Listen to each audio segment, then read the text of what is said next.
couple en crise, que faire pour le sauver? Que faire quand vous êtes dans une situation de crise, que ce soit une crise existentielle, des blessures de couple, des situations qui vous heurtent dans votre vie personnelle et qui viennent toucher directement à votre couple? Que faire pour sauver son couple quand on est en crise?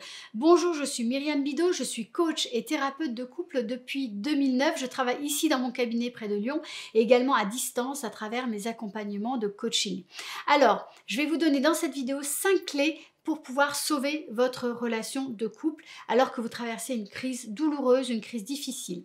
La première clé, c'est de ne pas prendre de décision hâtive. La question vraiment, quand on est au cœur de la crise, c'est d'arriver à trouver de l'apaisement, arriver à remettre de la sécurité et pour vous-même et pour l'autre et pour la relation de couple. Donc vraiment, votre premier axe, ça va être de travailler sur la sécurité parce que à partir de la sécurité, vous allez pouvoir progressivement reprendre la discussion et éventuellement dépasser votre crise. La deuxième clé, c'est de vous remémorer votre histoire de couple. Quels sont les points positifs, quels sont les points négatifs tout au long de votre vie des couples, tout au long de votre évolution. Donc réfléchissez à ce qui vous a amené à vous rencontrer, à ce qui vous a plu l'un chez l'autre, à toute cette vie que vous avez menée ensemble, que cette histoire de couple soit relativement courte ou que cette histoire de couple soit plus longue.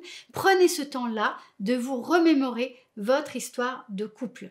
Troisième clé, partir ensemble. Choisissez de mettre un projet en avant. Choisissez de créer quelque chose ensemble. Choisissez un nouvel angle d'approche pour votre relation de couple.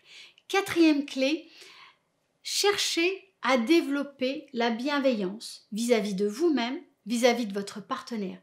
Soyez gentils l'un avec l'autre. Donnez-vous de l'écoute, donnez-vous de la respiration, donnez-vous de l'ouverture dans votre relation de couple. Cette bienveillance, elle est essentielle parce qu'elle va vous permettre de vous reconnecter à l'essentiel. Elle va vous permettre également d'ouvrir sur des vraies discussions qui vont vous permettre petit à petit de désamorcer la crise et petit à petit d'aborder les sujets que vous devez véritablement aborder. La bienveillance, la gentillesse, vous pouvez également la mettre en œuvre à travers ce qu'on appelle l'exercice des gratitudes, c'est-à-dire de prendre le temps chaque jour de dire à votre partenaire les 3 choses que vous avez particulièrement appréciées chez lui ou chez elle aujourd'hui. Ça peut être dans son attitude, ça peut être dans ses actions, ça peut être dans la façon dont cette personne-là s'est positionnée par rapport à une situation donnée ou par rapport à vous, ça peut être dans un ressenti.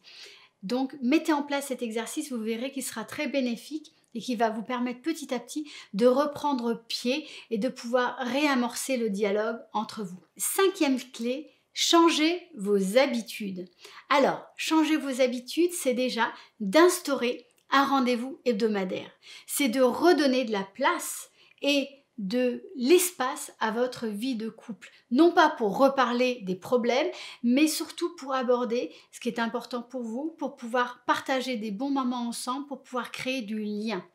Également, mettez en place du temps dans votre quotidien autour de votre couple. Il ne s'agit pas de beaucoup de temps. Il s'agit déjà de vous dire bonjour le matin, de vous dire bonne nuit le soir et de prendre du temps chaque jour pour faire un petit peu le point sur votre journée, pour faire un petit peu le point et comprendre là où en est votre partenaire dans une écoute qui soit à la fois active et bienveillante.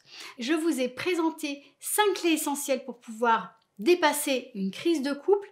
Une des clés également qui va vous permettre d'aller plus loin, c'est tout simplement de vous faire accompagner. Parce que quand on est en crise, il ne s'agit pas de s'enliser et de s'enquister dans la crise, il ne s'agit pas de démarrer des processus qui sont extrêmement toxiques et négatifs pour la relation de couple, qui sont des processus de désamour, mais il s'agit de vous donner un maximum de chances pour pouvoir apprendre cette crise, dépasser cette crise et très souvent faire appel à une ou un professionnel va vous permettre de mettre toutes les chances de votre côté pour dépasser la crise.